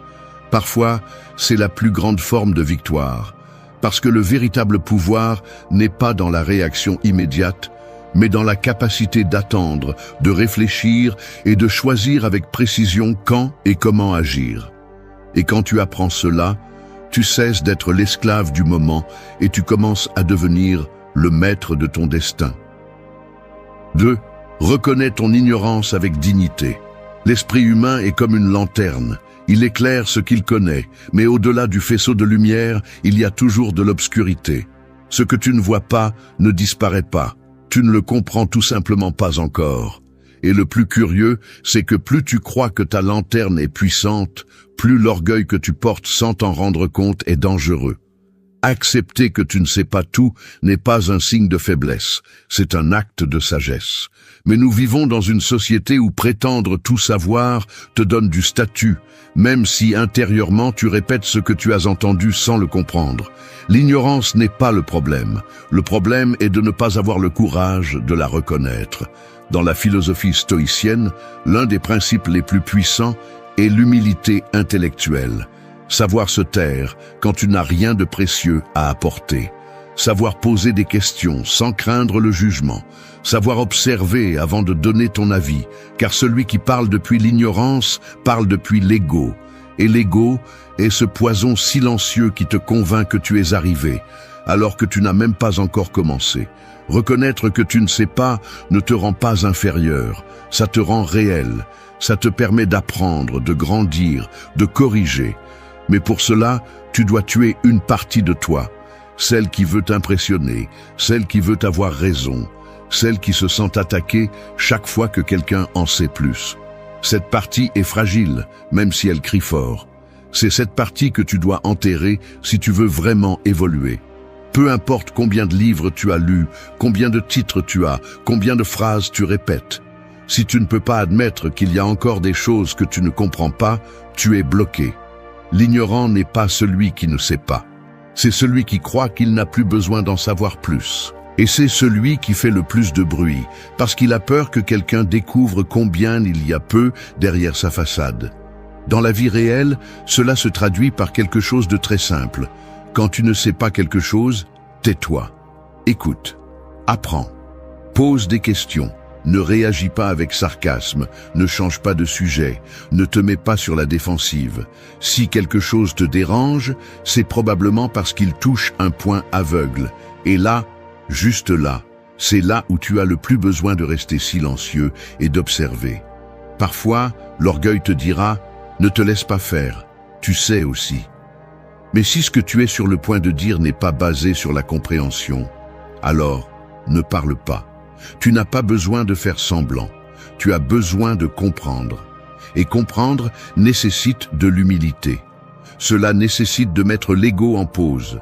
Cela nécessite d'être prêt à être un apprenti, même lorsque tu es déjà entouré d'applaudissements. Imagine combien d'erreurs tu pourrais éviter si tu parlais moins et observais plus. Combien d'opportunités tu pourrais gagner si au lieu de vouloir avoir raison, tu choisissais d'avoir de la clarté. Combien de relations pourraient être renforcées si tu arrêtais de rivaliser pour savoir qui en sait le plus et que tu commençais à partager ce que tu as vraiment compris. Reconnaître ton ignorance avec dignité ne signifie pas te rabaisser. Cela signifie ouvrir l'espace pour devenir plus fort, plus sage, plus réel. Cela signifie que tu es prêt à construire à partir de la base, sans fioritures, sans masque, sans discours vide. Parce que celui qui sait qu'il ne sait pas est déjà plus proche de la connaissance que celui qui prétend tout savoir. Alors, la prochaine fois que tu ne comprends pas quelque chose, au lieu de remplir ta bouche de mots que tu ne maîtrises pas, ferme les lèvres, ouvre l'esprit et écoute. Parce que le silence, quand il naît du respect pour ce que tu ne connais pas, est le premier pas vers une version de toi qui n'a plus besoin de prétendre quoi que ce soit. 3. Sois un refuge, pas une solution. Il y a des personnes qui sont comme des tempêtes. Elles arrivent avec du bruit, de la hâte, tout est hors de contrôle. Et il y en a d'autres qui sont comme des toits solides au milieu du désastre. Elles ne disent pas grand-chose. Elles n'essaient pas de tout réparer, mais leur simple présence vous apporte la paix. Être un refuge n'est pas être passif, c'est avoir la force de ne pas se laisser entraîner par le chaos de l'autre. Dans un monde où tout le monde veut donner son avis, corriger, conseiller, se démarquer, peu comprennent le pouvoir de simplement être là. D'écouter sans interrompre, d'accompagner sans imposer, de soutenir sans diriger. Tu n'as pas toujours à donner des réponses. Parfois, le plus sage que tu puisses faire est d'offrir ton silence comme un espace sûr où l'autre personne peut respirer. L'ego veut résoudre parce que cela le fait se sentir utile, puissant, nécessaire. Mais du point de vue du stoïcisme, le véritable pouvoir réside dans la résistance à cette impulsion. Ne pas transformer la douleur de l'autre en ton projet personnel. Parce que tout le monde n'a pas besoin que tu lui dises quoi faire. Parfois, ils ont juste besoin de savoir qu'il y a quelqu'un qui ne les juge pas, qui ne les presse pas, qui ne les minimise pas. Être un refuge est un acte de présence consciente. Tu n'es pas là pour réparer quoi que ce soit, tu es là pour soutenir le moment, et cela demande plus de force qu'il n'y paraît. Parce que voir quelqu'un s'enfoncer dans ses émotions sans intervenir exige un niveau de maîtrise de soi brutal. Cela signifie accepter que tu n'as pas le contrôle, que tu n'es pas le sauveur, que tu n'es pas le centre. Quand tu parles sans qu'on te le demande, tu interromps des processus qui ont besoin de silence. Quand tu donnes des conseils à partir de ta perspective, tu n'aides souvent pas, tu ne fais qu'alimenter ton besoin de te sentir supérieur. Et quand tu penses que tu dois avoir une solution à tout, tu deviens un fardeau supplémentaire, pas un véritable soutien. La prochaine fois que quelqu'un te cherche dans un moment difficile, ne te précipite pas pour parler. Regarde au-delà des mots. Demande-toi ce dont il a vraiment besoin. Une opinion ou simplement un endroit où se sentir en paix. Peut-être qu'il n'a pas besoin de tes idées, mais de ta sérénité. Peut-être qu'il ne cherche pas ton expérience, mais ta tranquillité. Peut-être que ce qui a le plus de valeur pour cette personne est ta capacité à écouter sans devenir le protagoniste. Il y a une énorme différence entre être utile et être envahissant. Et le silence marque souvent cette ligne. Si quelqu'un t'ouvre son monde, n'entre pas pour bouger les meubles. Si quelqu'un se confie à toi, ne réponds pas avec des phrases recyclées. Reste, écoute. Sois cet espace qui ne juge pas, qui ne presse pas, qui n'exige pas. C'est ça, être un refuge. Dans ton quotidien, cela s'applique plus que tu ne le penses. Une amitié qui traverse une crise, un membre de la famille qui se confie, un partenaire qui n'a pas besoin de conseils, mais de compréhension. Tu n'as pas à avoir toutes les réponses. Ce que tu peux offrir et qui vaut plus que tu ne le penses, c'est un silence ferme, un regard honnête, une présence qui ne vacille pas. Le silence qui accompagne, qui respecte, qui n'envahit pas, peut être plus guérisseur que 1000 mots. Parce que dans un monde où tout le monde parle pour parler, celui qui sait être sans imposer brille par sa rareté. Et son pouvoir n'est pas dans ce qu'il dit, mais dans ce qu'il transmet. Être un refuge, c'est avoir le courage de se taire quand on pourrait parler. C'est faire confiance à l'autre qui a aussi son chemin et que ton rôle n'est pas de le diriger, mais de soutenir l'espace pour qu'il le trouve. Et cela, même si tu ne le vois pas tout de suite, laisse des traces plus profondes que n'importe quel conseil non demandé. 4. Parle moins devant celui qui peut plus. Quand tu es devant une montagne, tu n'essaies pas de parler plus fort que le tonnerre. Tu l'observes, tu la respectes, parce que tu comprends qu'il y a des forces devant toi qui ne sont pas là pour être défiées par des mots, mais pour être comprises avec humilité. C'est ainsi que fonctionne aussi la vie. Il y a des personnes qui sont des montagnes, et tu n'es pas là pour leur crier ton ego. Parler de trop devant celui qui en sait plus, qui a plus de pouvoir ou d'expérience, est un piège de l'orgueil. C'est l'ego déguisé en confiance, essayant d'impressionner, de prouver, de rivaliser. Mais selon la philosophie stoïcienne, ce n'est pas du courage, c'est de l'imprudence. C'est vouloir remplir le silence par peur de paraître moins, sans comprendre que parfois la véritable intelligence est de savoir se taire. Tout ce que tu penses n'a pas besoin d'être dit, et toute présence n'a pas besoin d'être dominée par des mots. Il y a des contextes où la chose la plus sage que tu peux faire est d'écouter. Observer. Apprendre. Non pas parce que tu te sens inférieur, mais parce que tu reconnais la hiérarchie naturelle de l'expérience. Parce que tu comprends qu'il y a des moments pour parler et des moments pour absorber comme une éponge. Celui qui parle sans mesure face au pouvoir, non seulement risque d'être ignoré, mais aussi d'être exposé, de montrer ce qu'il ne sait pas, de vendre une version gonflée de lui-même qui ne tient pas devant celui qui a vraiment vécu, lutté ou dirigé. Et quand cela arrive, tu ne perds pas seulement le respect, tu perds aussi des opportunités. Il y a quelque chose d'élégant dans le silence stratégique, dans le fait de ne pas interrompre pour te mettre en valeur, dans le fait de ne pas lâcher ton opinion comme si elle était toujours nécessaire, parce qu'elle ne l'est pas. Surtout face à ceux qui ont plus de parcours, plus de batailles, plus de cicatrices. Face à ces personnes, ta meilleure carte n'est pas de parler, c'est de poser des questions, c'est de rester tranquille, c'est d'écouter attentivement jusqu'à trouver le moment juste pour apporter quelque chose qui ajoute vraiment. Le silence n'est pas une reddition. C'est une façon de montrer l'intelligence émotionnelle. C'est savoir que parler sans être invité peut sonner comme du bruit. Et que, dans de nombreux cas, celui qui parle le moins est celui qui observe le plus. Celui qui comprend le mieux la dynamique de l'environnement, celui qui sait quand entrer et quand simplement laisser l'autre enseigner. Dans le monde professionnel, c'est essentiel. Des réunions où celui qui interrompt le plus est souvent celui qui apporte le moins. Des conversations avec des leaders où beaucoup essaient de se démarquer et peu écoutent avec une véritable attention. Des scénarios où rester silencieux peut te donner plus de respect que 1000 phrases préparées pour impressionner. Il ne s'agit pas de toujours te taire, il s'agit de mesurer, de reconnaître le terrain sur lequel tu marches, de savoir que ta voix a plus d'impact lorsque tu choisis bien le moment de l'utiliser. Parce que parler moins ne signifie pas penser moins, cela signifie penser mieux. Le stoïcien valorise la connaissance, mais aussi la hiérarchie de l'expérience. Il sait qu'il y a des apprentissages qui ne s'obtiennent pas en parlant, mais en observant. Qu'il y a des personnes devant lesquelles tu n'as pas besoin de briller, mais d'absorber leur lumière. Que tout n'est pas compétition. Parfois, tu es simplement en présence de quelqu'un de qui tu peux apprendre plus en gardant la bouche fermée. Parle moins devant celui qui peut plus. Non pas comme un signe de soumission, mais comme une preuve d'intelligence. Parce qu'il y a des moments où garder le silence ne te rend pas invisible, mais respectable. Et dans ce respect silencieux s'ouvre la porte à ce qui compte vraiment.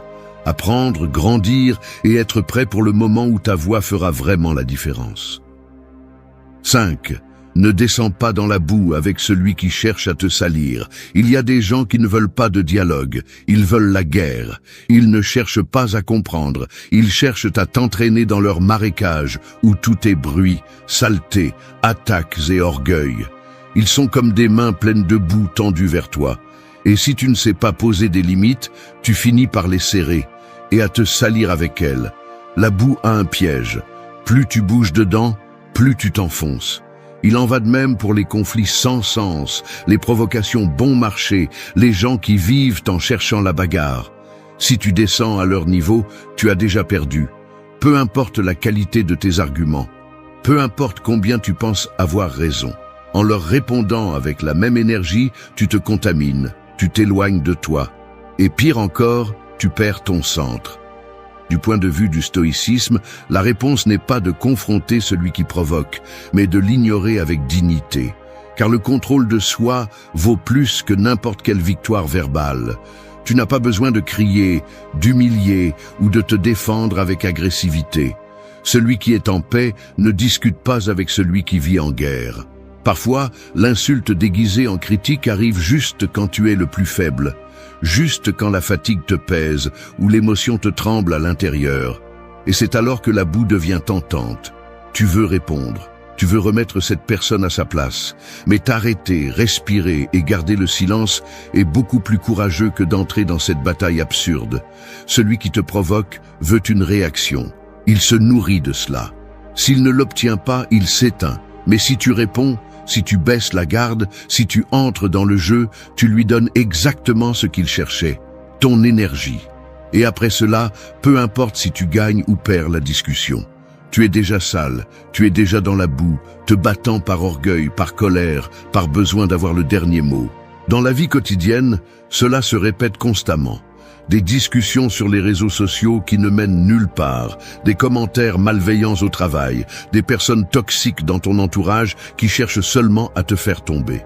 Et si tu ne sais pas t'arrêter, si tu ne sais pas garder le silence, si tu ne sais pas regarder d'en haut, tu seras constamment sur la défensive, toujours sale, toujours en guerre. Le stoïcien comprend que tout ne mérite pas une réponse, qu'il y a des provocations qui s'éteignent avec l'indifférence, que choisir le silence n'est pas fuir, c'est s'élever. Car quand quelqu'un lance de la boue, c'est toi qui choisis si cette boue te touche ou non. Tu n'es pas une victime des paroles des autres. Tu es responsable de ce que tu permets de t'affecter. Tu n'as pas à prouver quoi que ce soit, à qui que ce soit. Tu n'es pas dans cette vie pour convaincre celui qui ne veut pas comprendre. Tu n'es pas ici pour descendre sur chaque champ de bataille qu'on te propose. Tu as un chemin, tu as une approche, tu as une mission bien plus grande que de perdre ton temps à discuter avec quelqu'un qui ne se respecte même pas lui-même. Alors, la prochaine fois que quelqu'un essaiera de te salir, ne descends pas, reste en haut, observe depuis la hauteur, non pas par arrogance mais par clarté, car celui qui sait qui il est n'a pas besoin de se défendre à chaque pierre, et celui qui est en paix n'a pas besoin de se salir pour se sentir fort. Ton silence sera plus percutant que n'importe quelle réponse. Ton indifférence sera plus douloureuse que n'importe quel cri. Et ton focus intact sera la preuve que rien ni personne ne peut t'entraîner dans la boue si tu ne le permets pas. 6. Si ta vérité va blesser, mieux vaut attendre. La vérité est comme le feu, elle peut éclairer ou elle peut brûler. Tout dépend de quand tu l'allumes et comment tu l'utilises. Il y a des moments où dire ta vérité sans filtre n'est pas un acte de courage, mais de brutalité. Parce que tout ce qui est vrai ne se dit pas immédiatement, à n'importe quel prix, ni dans n'importe quel ton. Il y a des gens qui utilisent « je dis simplement la vérité » comme excuse pour libérer leur colère enveloppée d'honnêteté. Ils confondent franchise avec agression. Ils croient qu'en étant sincères, ils ont le droit de détruire. Mais la vérité sans compassion ne construit pas, elle blesse seulement. Et dire la vérité au mauvais moment peut avoir plus d'impact destructeur que n'importe quel mensonge. Du point de vue du stoïcisme, parler n'est pas simplement libérer ce que tu penses. C'est agir avec intention. C'est reconnaître le moment. C'est mesurer l'impact. Parce que dire la vérité à chaud, depuis la colère, depuis l'ego, n'est pas un acte sage. C'est une réaction. Et toute réaction impulsive vient du désordre, pas du contrôle. Parles-tu parce que c'est vraiment le moment, ou le fais-tu parce que quelque chose en toi veut t'attaquer, veut libérer ce qui brûle, veut se sentir supérieur? Voilà la différence entre quelqu'un qui vit guidé par ses émotions et quelqu'un qui a cultivé l'autocontrôle. Le second attend, il choisit ses mots. Et quand il parle, il le fait depuis la fermeté, pas depuis la fureur. Ta vérité peut être nécessaire, voire douloureuse. Mais si tu n'attends pas le bon moment, elle devient poison. Elle peut fermer des portes, briser des relations, détruire la confiance. Et bien souvent, ce qui est dit ne fait pas mal à cause du contenu, mais à cause de la forme, du ton, du contexte. C'est pourquoi le silence n'est pas lâcheté, c'est sagesse. C'est la pause nécessaire pour transformer une vérité dangereuse en une vérité utile. Il y a des vérités qui doivent être dites, mais toutes ne doivent pas être lancées comme des pierres. Certaines doivent être construites comme des ponts, et cela n'est possible que si tu prends le temps de refroidir l'émotion avant d'ouvrir la bouche. Pour comprendre si tu parles pour aider ou pour te décharger, combien de fois as-tu dit quelque chose de vrai, mais tu l'as lâché mal, sans tact, sans réfléchir. Et ensuite, tu t'es retrouvé à ramasser les morceaux d'une relation brisée. Tu t'es excusé, mais tu savais que ce qui avait été dit avait laissé une blessure. Parce que la vérité, quand elle n'est pas dite avec conscience, laisse des marques plus profondes que n'importe quel mensonge. Dans la vie quotidienne, cela se produit tout le temps. Une dispute avec quelqu'un que tu aimes, un conflit au travail, une opinion non sollicitée. Parfois tu as raison, mais cela ne te donne pas le droit de bousculer l'autre avec tes mots. Être le détenteur de la vérité ne te fait pas bourreau, cela te rend responsable de la manière dont tu la livres.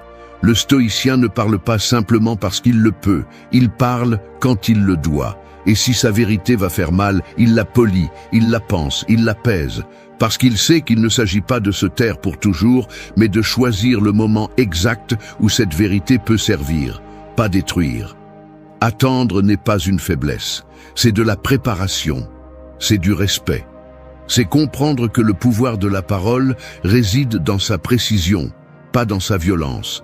Parce que ce que tu dis aujourd'hui, dans l'impulsion, peut être ce que tu regretteras demain dans le calme. Alors, si ta vérité est sur le point de sortir comme une explosion, arrête-toi, respire, garde-la pour l'instant, laisse-la mûrir en toi. Et quand tu seras prêt à la dire depuis le contrôle, pas depuis l'émotion, alors son effet sera réel, profond, nécessaire, pas comme un coup de feu, mais comme un guide. 7. Laisse ton ego à la porte de l'apprentissage. Apprendre est comme entrer dans un temple sacré. Tu ne peux pas le faire avec les chaussures sales de l'orgueil. Si tu veux vraiment grandir, la première chose que tu dois faire est de laisser ton ego à la porte. Parce que l'ego n'écoute pas, n'observe pas, n'accepte pas. L'ego interrompt, suppose, compétitionne. Il prétend tout savoir, même s'il est vide à l'intérieur. Beaucoup disent qu'ils veulent apprendre, mais ils cherchent seulement à confirmer ce qu'ils croient déjà. Ils s'approchent de la connaissance non pas avec humilité, mais avec le désir secret de se montrer comme les plus intelligents. Et c'est là que tout se brise. Parce que personne ne peut se remplir de sagesse avec un verre qui déborde déjà d'arrogance. Le stoïcien comprend que la vraie croissance nécessite de se désarmer. Entrer en silence. Admettre que tu n'as pas toutes les réponses. Être prêt à écouter sans te défendre, à accepter les corrections sans te justifier, à reconnaître les erreurs sans chercher d'excuses. Et cela n'est pas possible si ton ego est à l'avant de chaque conversation. Il y a des gens qui se ferment à l'apprentissage simplement parce qu'ils ne supportent pas que quelqu'un d'autre en sache plus qu'eux. Ils se sentent menacés. Ils sont dérangés de ne pas être le centre. Mais apprendre implique de lâcher le personnage. Cela implique de voir l'autre comme une source, pas comme une compétition. Et cela demande du caractère. Parce que s'asseoir au pied de quelqu'un d'autre, en silence, absorbant ce qu'il a à te donner, n'est possible que lorsque tu as la force de mettre ton orgueil de côté. Chaque fois que tu interromps quelqu'un pour montrer que tu sais aussi, chaque fois que tu évites de poser une question par peur de paraître ignorant, chaque fois que tu rejettes une critique constructive par pure sensibilité, ton ego prend le contrôle. Et lorsque l'ego commande, l'apprentissage se ferme. Dans la vie réelle, on voit cela tous les jours.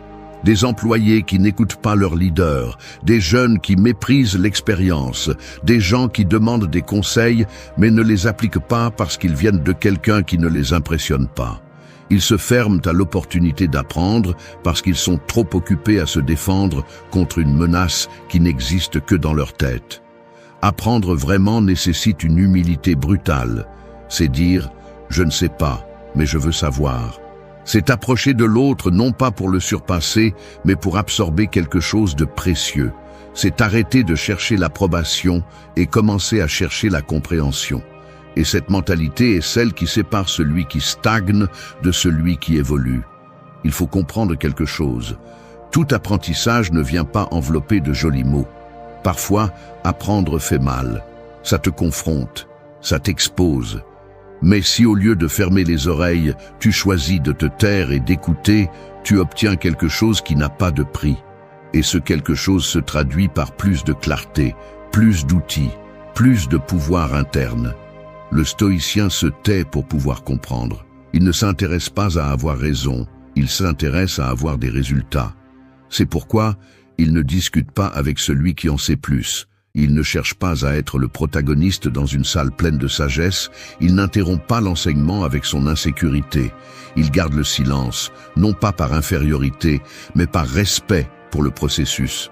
Alors la prochaine fois que tu te trouves face à une opportunité d'apprendre, demande-toi, vais-je écouter ou suis-je juste venu pour me montrer?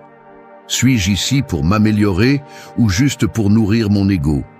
Parce que cette décision définit ta croissance. Si tu n'es pas prêt à rester silencieux, à reconnaître ton ignorance, à recevoir sans résistance, alors tu n'es pas prêt à apprendre quoi que ce soit de réel. Et tu continueras à répéter ce que tu sais déjà, à tourner en rond, à croire que tu avances, alors qu'en réalité, tu ne fais que fuir ton propre orgueil. Laisse ton ego à la porte de l'apprentissage. Ce n'est qu'ainsi que tu en sortiras avec quelque chose de plus que des phrases. Tu en sortiras avec une vision, avec des outils, avec un esprit plus aiguisé et un cœur plus préparé à affronter le monde avec une véritable sagesse. 8. Gagne du terrain sans bouger une seule lèvre. Il y a des batailles qui se gagnent sans épée, des conquêtes qui n'ont pas besoin de bruit, des victoires silencieuses que personne n'applaudit, mais qui changent le cours de tout.